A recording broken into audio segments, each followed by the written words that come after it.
O requerimento.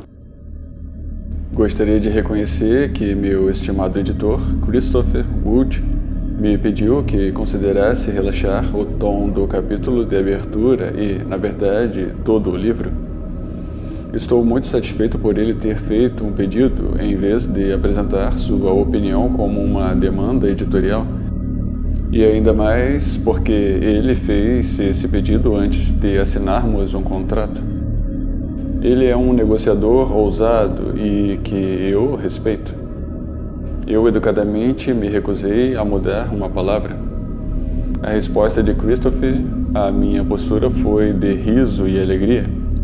Ele disse que os leitores veriam que, por trás de minhas palavras, há um cavalheiro com um desejo genuíno de compartilhar conhecimento desenvolvido e cultivado ao longo dos séculos, embora nossa ordem só aceitasse o desafio em meados do século passado, e que eu apreciei, embora eu nunca reivindicasse ser um cavalheiro. Espero que a magia seja mais importante que a minha personalidade. Eu estava convencido de escrever um parágrafo na primeira página, promovendo o potencial e os detalhes das principais potências neste livro. Foi-me dito que sem essa informação nenhum leitor continuaria a ler. Christopher também questionou meu uso da palavra oculto no título, porque sugere que os demônios foram deliberadamente escondidos por algum templo grande e secreto. Insisto no uso dessa palavra porque os demônios estão escondidos das pessoas comuns e da maioria das pessoas que trabalham com magia. Para os ocultistas, quando você diz demônio, eles pensam nos 72 demônios do Ars Goetia. Outros trabalham com demônios de grimórios como Grimorium Verum, como descrito anteriormente. Resultados podem ser obtidos com tais demônios sob certas circunstâncias, mas com Goetia especialmente, o nível de turvação de egrégores é alto. Se você quer saber os verdadeiros nomes e origens dos 72 demônios da Goetia, você precisa estudar extensivamente e você descobrirá que as listas populares da internet são baseadas principalmente nas divagações descontroladas e imprecisas de Crowley. Muitos dos demônios descritos aqui aparecem em dicionários e enciclopédias demoníacas e muitos não. No texto original que usamos, há erros, com alguns nomes sendo misturados, cortados e corrompidos. Suas origens incluem línguas tão diversas quanto o hebraico e o árabe, o copta, o caldeu e o grego. Muito do nosso trabalho envolveu o contato direto com os 4 reis demônios que revelaram os nomes e poderes dos verdadeiros demônios para nós, com o tempo e com cautela. Esses nomes e poderes serão compartilhados com você. O que determinamos e passamos a conhecer como verdade foi confirmado pela pesquisa acadêmica nos últimos anos, que quase inteiramente concorda com o nosso trabalho. As fontes primárias anteriormente perdidas ou ocultas trouxeram luz e confirmação a tudo o que descobrimos. Os detalhes desse trabalho serão abordados em breve. Esses demônios estão escondidos do público e o método de trabalhar com eles é, em grande parte, desconhecido. Como muitos autores modernos têm o prazer de dizer que nossos trabalhos, embora baseados em certas ramificações da magia cerimonial, não exigem a cerimônia. Você não será chamado para desfilar em um manto de arminho, acenando uma varinha flamejante de avelã. O que você será chamado a fazer é trazer todo o seu foco para a magia da invocação. Há alguma facilidade para ser encontrada com esta magia e sua prática? Não há palavras hebraicas para aprender e nem cerimônias grandiosas. Você não será obrigado a lançar um círculo, banir, limpar ou confessar. Você não liga os espíritos em uma agonia de submissão, mas chama-os para executar as tarefas que eles estão dispostos e destinados a executar. Quando seu desejo é claro, os demônios prosperam em seu desejo e sua existência é glorificada, dando-lhe o que você pede. Tudo o que eu disse é verdade, mas não vou medir palavras. Este livro não é para os totalmente ignorantes ou tolos, incapazes de se concentrar e manter sua mente em um assunto por tempo suficiente para entender o que está sendo revelado. Coloque apenas o mínimo esforço em aprender esse processo e você não terá sucesso. Comprometa-se a trabalhar tanto quanto for necessário e a magia responderá. Se o pensamento de tal esforço o fizer estremecer, acomode-se com o seu telefone e distraia-se com algo menos valioso. O nível de compromisso e concentração exigido de você é totalmente trivial comparado ao esforço que você colocar em atividades comuns, lutas diárias, discussões mesquinhas e debates. Acredito que as pessoas se esforçam mais em disputas online do que colocam em suas práticas mágicas. Se você quiser ter sucesso, isso tem que mudar. Encontre o espaço para conhecer a sua mente. Estatisticamente falando, é provável que você tenha sido envenenado pela cultura baseada em dispositivo que o viciou em folhear mensagens online, imagens e outras distrações superficiais. Posso assegurar-lhe que, se você continuar com o vício, permanecerá distante da magia. A ordem dos rostos revelados está longe de ser um sombrio coletivo de idosos que passam o tempo analisando livros. Vivemos no mundo moderno entregando-se aos prazeres, mas não seremos encantados em sermos escravos de algumas das tentações mais destrutivas. Nosso propósito é desfrutar a vida, satisfazer de maneira profunda e nutritiva, e isso significa resistir a algumas das ofertas deste mundo. Muitos deles são desumanizantes e afastam você da própria experiência da vida, que é essencial para o empoderamento mágico.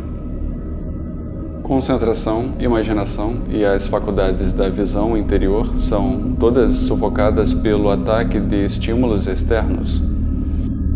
Se seus ouvidos estão conectados com música, seus olhos cheios de fotografias e filmes e sua mente crivada de milhares de fatos e opiniões sem sentido, você não progredirá. Eu descrevo uma vida ascética onde você é banido do Facebook, iPhones e outras delícias, forçado a usar uma camisa de cabelo e se levantar de madrugada? Posso garantir que eu vivo com luxo e uso o Facebook todos os dias para manter contato com a família no exterior. Eu gosto de um monte de curiosidades ocasionais. Não vou, no entanto, deixar que isso se torne um substituto para o silêncio, a paciência e o momento. Disseram-me que algumas pessoas vivem suas vidas como se estivessem preparando posts nas mídias sociais. Quando você se torna tão profundamente viciado em mídia social, você não tem uma experiência, mas experimenta o momento como se fosse o seu próximo post. Quando algo está acontecendo, você planeja seu post. Você contempla como pronunciá-lo em vez de ter a experiência.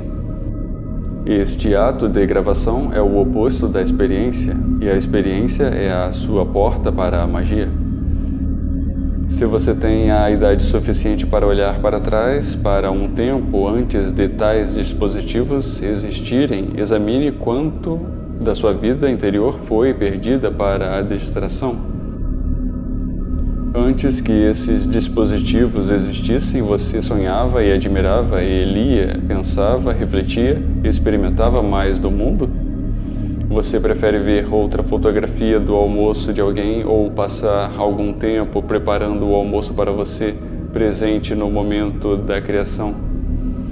Se você é jovem demais para se lembrar de um tempo antes da era do dispositivo, eu o desafio a quebrar seu vício por alguns dias e ver o que acontece quando você conquista os sintomas iniciais da abstinência. Você deve ser sábio o suficiente para saber que isso requer algum tempo. A retirada pode durar dias ou semanas, mas quando você se encontra em paz com o lugar em que está no mundo, olhando para o seu entorno em vez de olhar para uma tela, sua imaginação tem alguma chance de se recuperar. Eu ouvi muitos gemidos daqueles que dizem que são incapazes de visualizar. Isso não é senão uma mentira para o eu. Toda criança sabe como sonhar acordada, e embora a habilidade possa ser perdida, sonhar acordado é uma habilidade que você pode recuperar se der ao seu cérebro um momento de descanso da estimulação persistente de imagens, ruídos e ideias. Leia esta passagem da prosa básica. À tarde, ele subiu a montanha e, ao chegar ao cume, viu a lua afundando abaixo do oceano em direção ao oeste. Você tem ideia do que aconteceu? Se você acha que nosso herói passou a tarde dirigindo por uma cidade, você tem um problema. Se você sabe disso, nosso herói subiu a montanha e se você sabe o que ele viu, isso é visualização. Você procura nada mais do que uma compreensão das palavras. Não há glória em imaginar visões mais claramente do que outra pessoa. Você pode ver a montanha, o rosto do herói, sentindo a temperatura, os aromas e outras delícias sensoriais que não estavam no texto. Você pode não ver nada, apenas saber o que aconteceu e o que foi visto e entendido.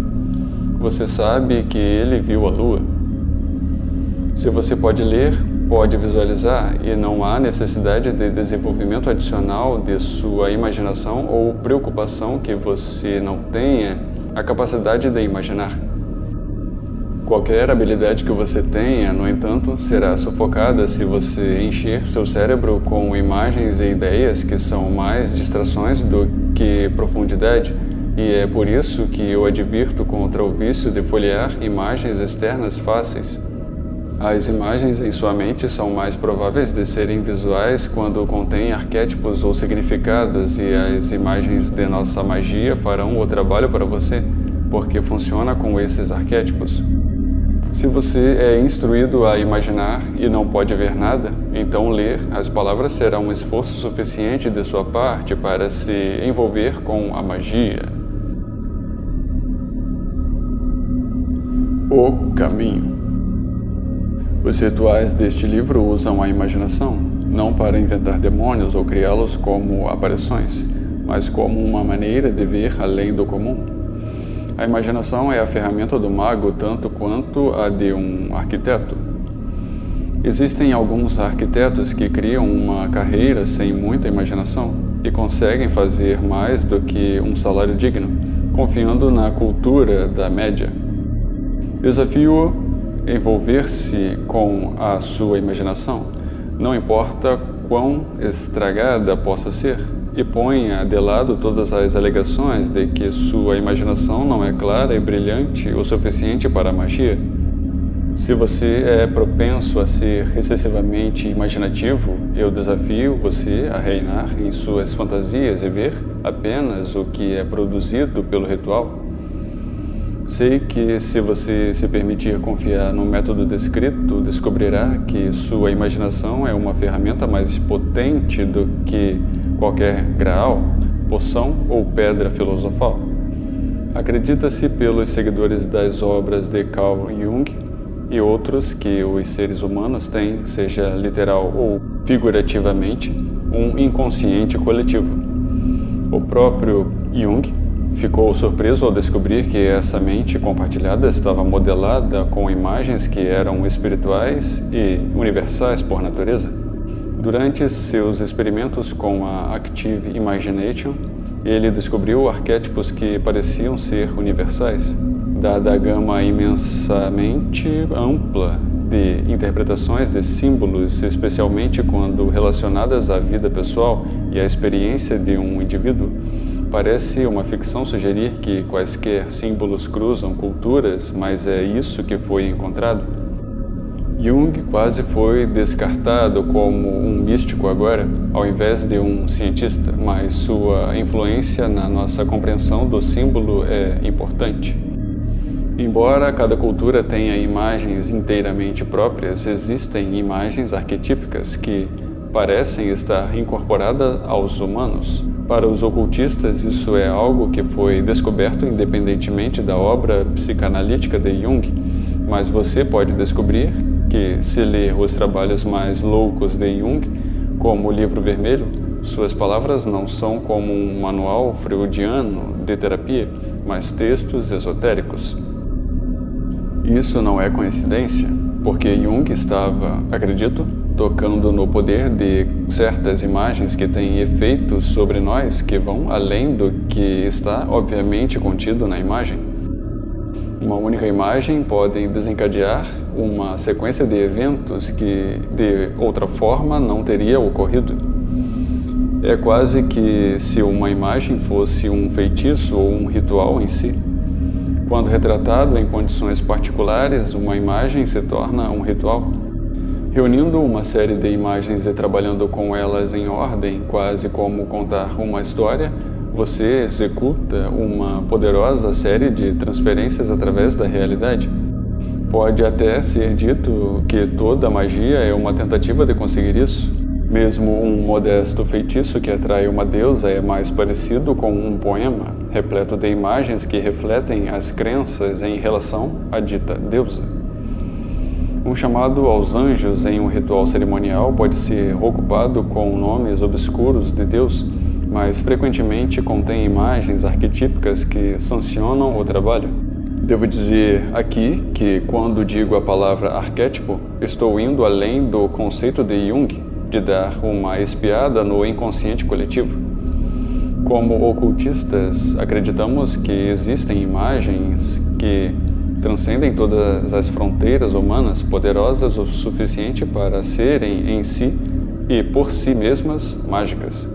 Estas imagens são o seu método para entrar em magia, e com uma série de imagens em sua mente você pode decretar a imagem mais poderosa. As imagens fornecem a capacidade de abrir uma porta para trabalhar com os grandes demônios. Pode parecer muito simplista sugerir que situações imaginadas podem criar magia, mas é a combinação de imagens escolhidas que gera o efeito. Para ilustrar, deixe-me pegar algumas das imagens usadas em rituais ocultos e realizar uma dissecação leve. O trigo, a colheita de ouro da vida, é frequentemente descrito em rituais, e você é dito para ver a si mesmo andando por campos de trigo brilhante. Como na maioria das imagens, há mais nisso do que a representação óbvia de se mover através de uma fonte de vida e luz. O trigo é totalmente fraco, descrito em muitos escritos religiosos como uma fonte dourada de sustento. Na realidade, o trigo é uma cultura que é propensa a doenças. Seu corpo patético se deforma com uma simples mudança no clima. Quando um raio atinge, todo o campo queimará. O trigo é facilmente pisoteado. Quando sobrevive, o trigo é esmagado pelo mero esforço e transformado em pó comestível. Uma erva que foi explorada para ganho e consumo, o trigo é um nada trivial. Quando você conhece a imagem subjacente que é importante para os ocultistas, a imagem de caminhar pelo trigo torna-se completamente diferente. Você não caminha por um campo de trigo em transe enquanto se sente em harmonia com a natureza, mas marcha com alguém que tem poder sobre essa fraca colheita.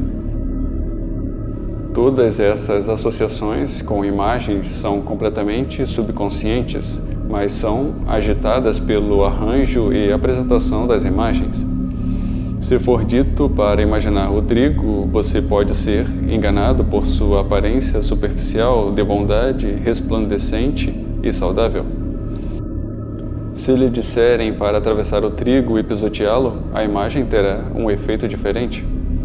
Seu propósito não é decifrar os símbolos em um trabalho descrito, embora se você tiver muitos anos e uma curiosidade suficiente você possa fazê-lo, mas é experimentar as imagens em sequência e deixá-las trabalhar com a magia através de você.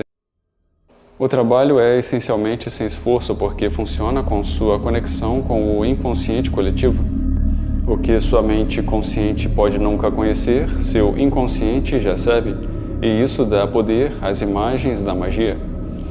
Se você leu muito sobre ocultismo, pode saber que uma série de imagens poderosas conectadas dessa maneira às vezes pode ser chamada de patchworking. Quando o movimento New Age se tornou uma parte notável da cultura popular durante os anos 1970, e de forma mais descarada e comercial durante a década de 80, surgiram alguns livros sobre o patchworking. A técnica consistia em imaginar uma história em que você participou viajando por terras estranhas e fantasiosas. Você pode, por exemplo, ser instruído a fazer uma peregrinação mental para obter visões ou mudanças pessoais. Patchworking é um caminho de autoconhecimento que conduz à expansão da consciência, possibilitando maior qualidade nas relações. Para ocultistas que haviam testemunhado os dramas associados às revelações dos métodos secretos de patchworking utilizado por ordens mágicas infames, ou mesmo para aqueles que tinham apenas ouvido falar desses dramas décadas antes, tal Buncum da Nova Era era um insulto à grande magia que ela imita fracamente. Nos tempos antigos, o patchworking era um método empregado por certos ocultistas para percorrer os caminhos da árvore da vida mentalmente. Foi considerado um ato de maior sigilo e perigo potencial. Se você não tem nenhum conceito de a árvore da vida ou o que significa andar nos 32 caminhos, considere-se afortunado por ter poupado algum tempo valioso. Independentemente disso, na época, o patchworking era considerado uma das grandes e secretas chaves. Quando as pessoas dizem que o patchworking foi falado em sussurros abafados, isso é inquestionavelmente verdadeiro. Em muitas formas desta magia que subsequentemente surgiram das ordens cerimoniais, um líder oraria um patchworking como uma história, enquanto os sujeitos ouviam e imaginavam. Esse trabalho em grupo foi mantido em segredo por muitos anos. No entanto, como em muitos assuntos, o tempo dá uma grande perspectiva. Quando os segredos do patchworking foram tornados públicos, o público não deu a mínima, e muitos ocultistas marginais ficaram desapontados com o trabalho que agora eles foram revelados. Pareciam ser triviais e desatualizados. Alguns ocultistas experimentais tomaram nota dos aspectos mais potentes do método e adaptaram as técnicas para escrever seus livros de nova era. Com o passar dos anos, foi revelado pela pesquisa acadêmica e pela discussão aberta que o patchworking não foi criado por essas ordens secretas infames. Veio de tempos muito anteriores e o método usado para percorrer os caminhos da árvore da vida foi uma corrupção moderna de uma técnica antiga. Muitas versões da técnica patchworking foram recontadas por antropólogos ao longo de inúmeras eras e culturas. Mais uma vez, a suposição de que um pequeno grupo de classe alta, os londrinos, acreditavam que os grandes segredos da magia eram revelados como falsidade. Patchworking não é uma técnica que pertence a uma ordem, e devemos admitir que é uma grande ironia que o que foi mostrado em alguns desses livros da New Age, embora em grande parte ineficaz, possa ter sido mais próximo das técnicas encontradas em todo o mundo nas culturas mágicas, de uma rica variedade de sociedades. Não há tempo, espaço ou motivação suficiente para eu explorar, exceto dizer que aplicar a imaginação ao ato de fazer uma peregrinação mental tem sido uma parte da magia por tanto tempo quanto a magia existiu. Faço esta declaração sabendo que nossa grande amiga, a internet, terá muitas outras ideias e, novamente, eu diria que se você quiser fazer sua pesquisa, faça através dos trabalhos de autores respeitados, não de tagarelas de sites. Minha experiência de patchworking foi inicialmente decepcionante. Tive a sorte de participar de um ritual em grupo liderado por um ocultista razoavelmente renomado. E a decepção que ganhei com a experiência ao longo de vários meses quase me fez desconsiderar a técnica como exagerada em importância. Essa perspectiva era inestimável porque significava que eu não valorizava o relacionamento entre líder e aluno. Patchworking, descobri, é algo que funciona melhor quando trabalhado por um praticante solitário. Foi com algum embaraço que usei os métodos daqueles livros de nova era denegridos para explorar mais a técnica mágica. Isso deixou minha mente aberta, de modo que, quando dediquei muitos anos da minha vida à decodificação dos segredos dos grimórios, pude reconhecer aqueles lugares raros em que o patchworking estava sendo aludido. Não posso afirmar que a técnica para o contato demoníaco revelada por este livro é minha ou mesmo a da Ordem das Faces Reveladas, mas direi que contribuímos para sua redescoberta e o aprimoramento de uma técnica que ecoa e ressoa através da magia moderna. Sua estrutura é revelada nos documentos originais, discutidos mais adiante. E nosso propósito era discernir uma maneira de trabalhar esse método para ajudar na comunicação com os demônios. Patchworking é uma forma de jornada mental que é a maneira mais rápida e eficaz de contatar os grandes reis demônios e seus subordinados. Não é um exercício de fantasia, mas a mais pura magia. E contando uma história visual a si mesmo, você se conecta com os demônios de uma maneira que é real como qualquer evocação elaborada. Eu lhe pedi para ser cético e tenho certeza de que, se você tiver alguma experiência de magia, sentirá que minha sugestão é fraca. Faria mais sentido ter palavras de poder, círculos de magia, velas ungidas, iniciações e admissão. Eu vou dizer que isso é como a diferença entre ler um livro e tocar uma peça. Você pode entender uma história lendo um livro. Vê-lo realizado no palco pode produzir um profundo senso de drama para você, mas não é necessário. Você só precisa da história. O trabalho em caminhos não é uma maneira de enganar a si mesmo, mas os arquétipos e imagens mágicas que são tão potentes, sua mente não conseguirá resistir a elas. E ao tomar esses caminhos somente em sua mente, uma conexão mágica será feita ao seu demônio escolhido. Quando descrito claramente, isso significa que você imagina ou lê uma descrição de uma série de imagens, nas quais você é levado a um lugar onde o demônio habita. A jornada é colorida, com imagens que são as chaves e portas da magia.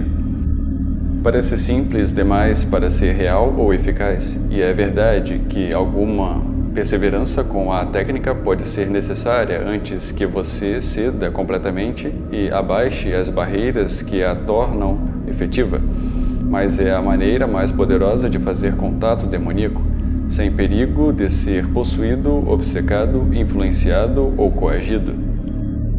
Os demônios são chamados de uma forma agradável para eles, com uma estrutura que os compele a trabalhar com você, porque eles foram abordados da maneira correta. Longe de querer prejudicar, os demônios desejam expressar sua realidade e só podem fazê-lo quando chamados pelo desejo humano. Quando abordado com as imagens secretas que lhe dão acesso aos seus poderes, os demônios nunca se rebelarão. Os patchworking deste livro foram obtidos decodificando os grimórios e suas imagens ocultas, confirmando nossas descobertas através da comunicação direta com os demônios. Não há melhor maneira de obter magia do que através de contato direto. Tal trabalho, quando se torna possível, supera todos os textos conhecidos. Experiências posteriores mostram que esses bodyworking são um método genuíno para obter contato que pode ser usado por qualquer pessoa. A imaginação humana é poderosa o suficiente para motivar as pessoas a construírem cidades e a ir em busca de missões, mas posso assegurar-lhes que sua imaginação, ainda que suprimida, é quase infinitamente engenhosa e capaz de fazer maravilhas. Para provar isso, tudo o que você precisa fazer é ler uma pequena peça de ficção e depois analisar o que se passa em seu cérebro. Você é livre para experimentar este experimento, mas para poupar o esforço, mostrarei o que se passa na mente de uma pessoa lendo ficção. Quando você lê ficção, você não recebe uma série linear de imagens que fazem sentido imediato. Em vez disso, você recebe informações fragmentadas que são continuamente reavaliadas e atualizadas para criar uma impressão coerente da cena. Este é um poder surpreendente do cérebro para criar e destruir gradualmente, deixando para trás imagens falsas e mantendo apenas aquelas que se aplicam. Leia a seguinte passagem. Ele abriu a porta e o quarto tinha um brilho rosado, como se fosse iluminado por uma lâmpada vermelha. Ele viu uma claraboia no teto, manchada de vermelho. Não havia lâmpada, apenas a luz da claraboia imunda. As paredes eram de concreto, mas restavam vestígios de papel de parede florido, como se alguém tivesse limpado essa sala subterrânea apressadamente. O chão não tinha carpete, só terra. No canto mais distante, uma poltrona e amarrada ali o que parecia ser uma mulher, embora fosse difícil dizer a essa luz. Cabelos loiros saíram de uma bolsa de veludo preto sobre a cabeça dela. Agora você tem uma imagem clara da cena, mas apenas porque seu cérebro construiu essa cena enquanto lia, descartando o que era desnecessário. Quando você é informado pela primeira vez que a sala parece estar iluminada por uma lâmpada vermelha, você pode ter imaginado uma lâmpada vermelha. Quando você é dito que não há lâmpada, mas uma claraboia vermelha, você desconta a imagem anterior. Esse processo continua, com detalhes sendo adicionados e removidos. Você não foi informado de que a sala estava no subsolo, mas uma vez que você sabe disso, sua impressão da sala muda. Você não sabe que há uma poltrona com uma mulher até o final do parágrafo, mas a essa altura você remontou a cena em sua mente. Você chega para imaginar o herói entrando nessa sala de banho vermelho, vendo uma mulher loira com uma bolsa na cabeça, amarrada em uma poltrona. Se você tivesse parado de ler no meio, não haveria cadeira, nem mulher, apenas uma sala avermelhada. Se você parasse de ler pouco antes do final, não teria a ideia de que o cabelo dela era loiro. Escritores de ficção apresentam imagens importantes umas sobre as outras, o mais rápido possível.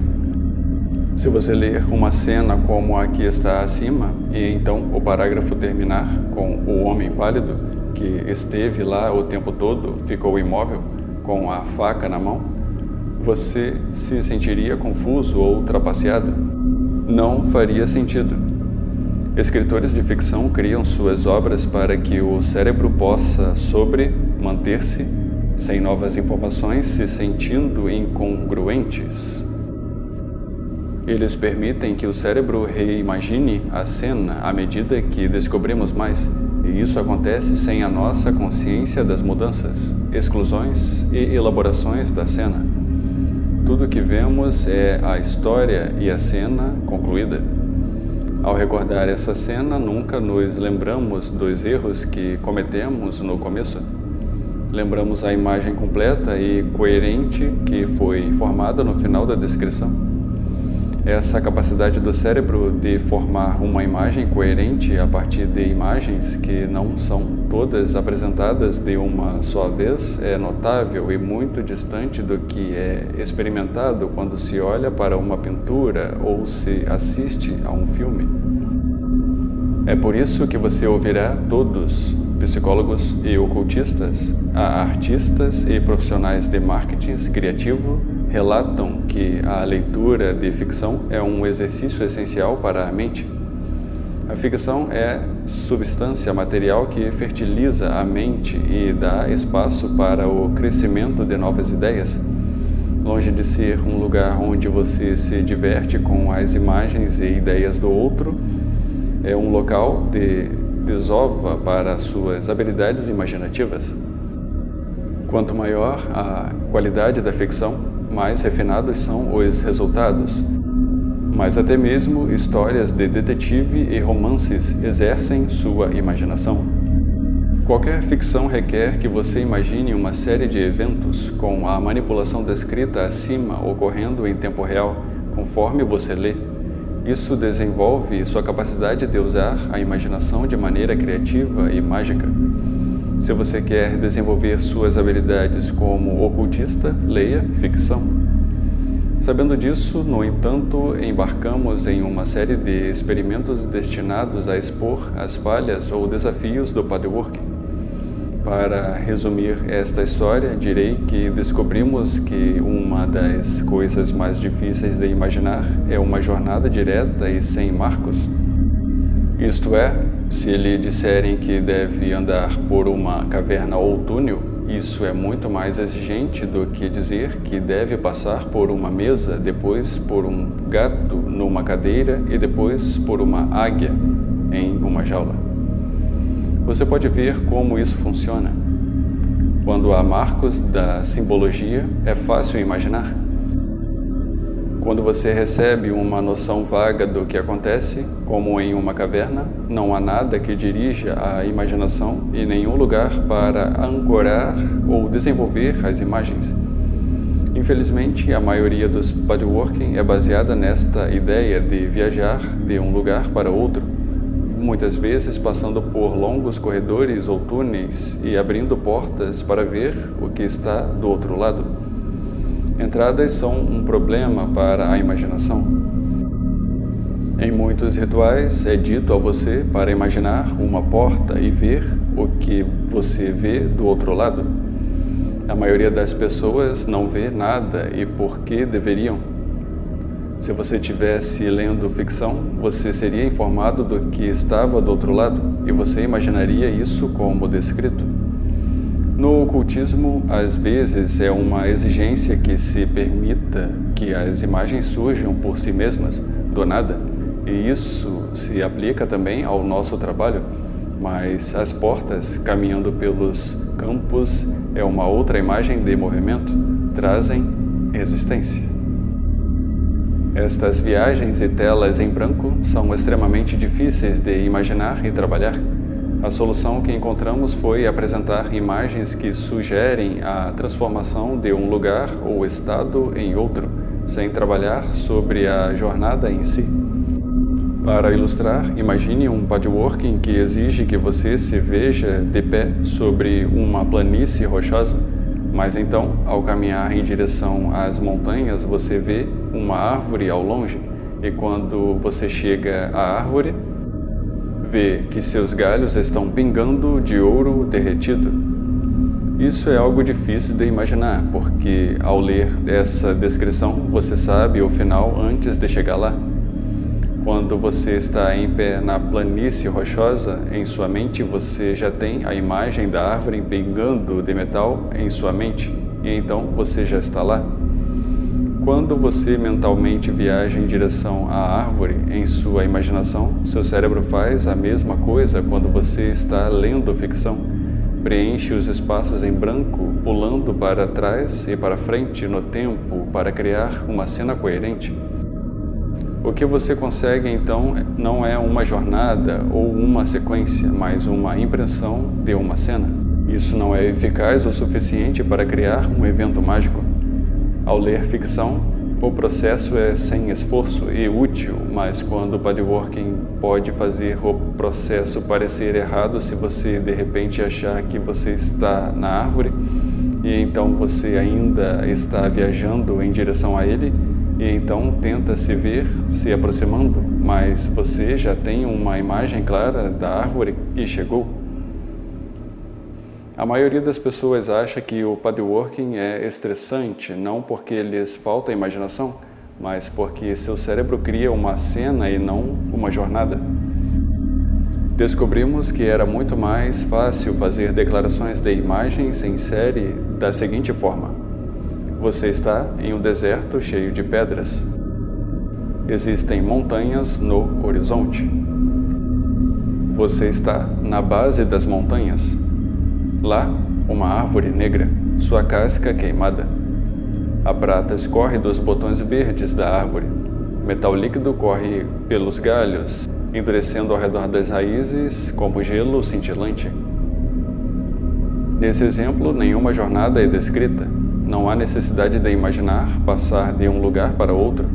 Os bodyworking neste livro são, na sua maioria, menos detalhados do que o acima. Se você puder imaginar essas imagens ou apenas entender o que elas significam ao lê-las, a magia funcionará. Os filmes de estrada, em que dois personagens passam a maior parte do filme dirigindo e conversando, são populares porque não mostram os personagens em movimento. Os personagens ficam no mesmo lugar na tela, em seus assentos, enquanto a paisagem ao redor deles muda. Isso é fácil de assistir. É muito mais difícil ver alguém andando de um lugar para outro e, na verdade, os cineastas frequentemente evitam isso, mostrando apenas os primeiros passos e, em seguida, cortando ou desbastando para o próximo local. As jornadas estão implícitas, cortando de uma imagem para outra. Este é o processo que escolhemos usar em magia. Uma jornada não precisa ser experimentada a cada passo do caminho. Em um bodyworking mais efetivo, ocorre se as conexões forem encurtadas e você desvanece de um local ou imagem para outro. Na prática, isso significa que você só precisa ler as imagens sem se preocupar com os detalhes de seu conteúdo e significado ou com suas conexões. Assim, o bodyworking foi simplificado a ponto de poder ser realizado com extrema facilidade, mesmo por aqueles que afirmam não ter imaginação e até mesmo por aqueles que não têm capacidade de visualizar. Você notará que as imagens do bodyworking se sobrepõem às vezes, com vários demônios compartilhando imagens iguais ou semelhantes. No bodyworking é idêntico a qualquer outro. No entanto, e se apenas um detalhe é diferente, isso é suficiente para levá-lo ao demônio correto? Os sábios entre vocês se perguntarão sobre as armadilhas da repetição. Se você trabalhou essas imagens uma vez, já conhece o ponto final. Você sabe que você acaba na árvore, então você não está exatamente com o mesmo problema, com o cérebro criando uma cena geral com todas as imagens de uma só vez? Descobrimos que este não é o caso. Ao apresentar cada imagem, você pode se concentrar nessa imagem e, embora tenha uma vaga noção de para onde está indo no bodyworking, você terá concentração e foco suficiente para permanecer com a imagem atualmente sendo chamada à sua mente. Você não é obrigado a permanecer nesses estados imaginários e, portanto, a repetição não enfraquece ou interrompe esse sistema. Isso ainda nos deixa com o problema de portas e espaços vazios. Mesmo em nosso método, chega a um momento em que lhe é dito para deixar espaço para o demônio se juntar a você. Descobrimos que a maneira mais eficaz de fazer isso é se concentrar mais nos sentimentos somáticos do que no visual. Na evocação clássica, esforço extremo é colocado em fazer com que um demônio apareça diante de você, seja na sala em que você está, em um espelho preto, ou em um cristal ou outra superfície refletora escura. Essas evocações visuais são tão extenuantes porque são cheias de medo, resistência e são de natureza conflituosa. Assista a 2 líderes empresariais se encontrarem, os líderes mundiais, e eles ficarão cara a cara, apertando as mãos até que o momento relaxe e eles se movam para ficar lado a lado, olhando um para o outro. A reunião inicial não é de confronto, porque é facilitada pelo protocolo, mas se eles permanecessem cara a cara por muito tempo, seria um confronto. O momento de relaxamento é vital. Na evocação, você chama um demônio para aparecer diante de você, sem a facilidade de protocolo, e não há como se afastar ou ser libertado, e isso é de fato um confronto. Pode transmitir resistência de si mesmo e despertá-lo dentro do demônio. De pé diante de alguém é intimidante, seja para si ou para o outro.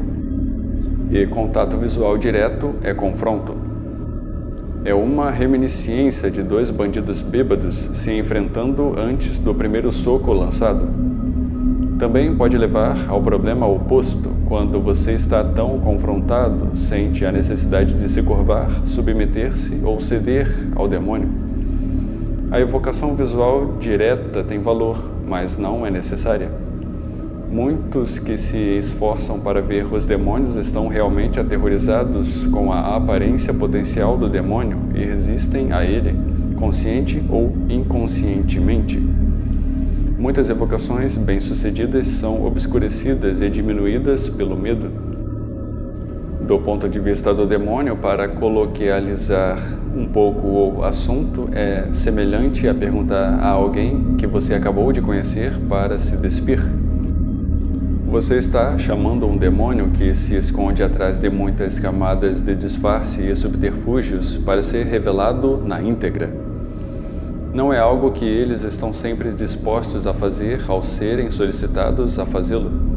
Embora os nomes sagrados possam obrigar os demônios a aparecer dessa maneira, mesmo forçando-os a modificar sua aparência para ser mais bonito, é muito melhor evitar essa dicotomia confrontacional.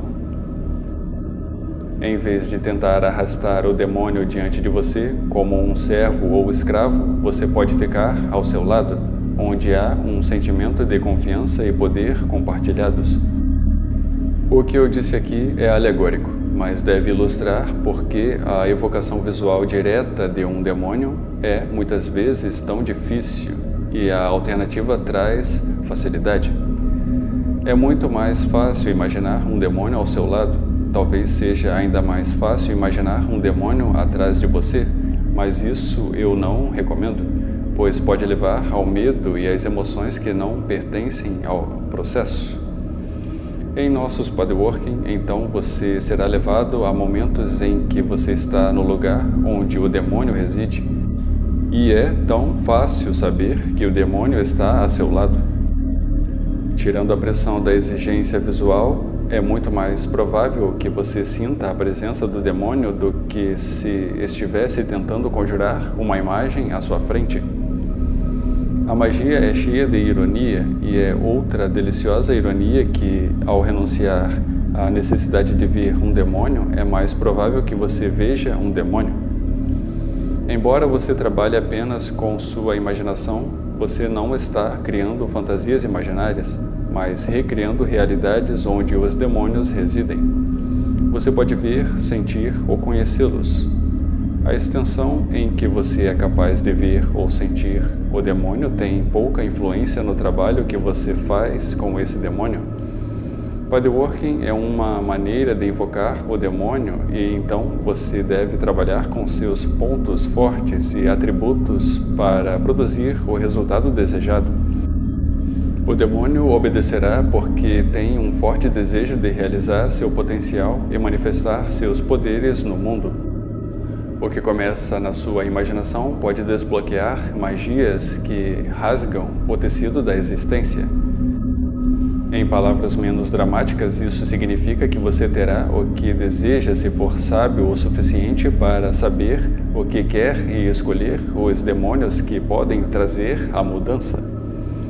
O que se segue lhes dará mais detalhes sobre a natureza desses trabalhos, guiando você através deste processo para que você convoque com propósito e lucidez para obter os resultados que você procura.